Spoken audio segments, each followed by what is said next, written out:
Բայց այդ երգը ուր որ գնաց հետը կգամ, հա, դա Նիկոլ Փաշինյանին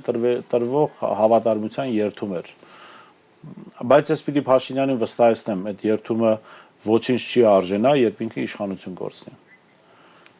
Երբ Նիկոլ Փաշինյանը իշխանություն կորցնի, կպականները երգելու են մեկ այլ հայտնի ռաբիզ երգ, հա։ Որ մեկը։ Սիրելով հեռանում եմ, ասես այդ երգը երգեն։ Կամ փակում եմ դուռը իմ հետևից։ Այո, ահա, մի երկար չէ, ես գնում եմ սիրելիս այդ Ալեն Սիմոնյանը երգելով կթռնի Հայաստանից, եթե հասցնի։ Նիկոլ Փաշինյանը կարող իմա ստիպել, որ գնաս հետդ կգամի տակ տրճիկ տան, բայց դա իրենք տրճիկ են տալու, քանի դեռ Փաշինյանը իշխանության է։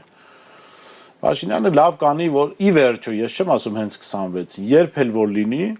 ինքը ավելի լավ կանի, մի հայտնի երգ կա, եթե ձեր եթերը թույլ տա հնչեցնեմ, այդ երգի տակ պարել սովորի, ընդ որում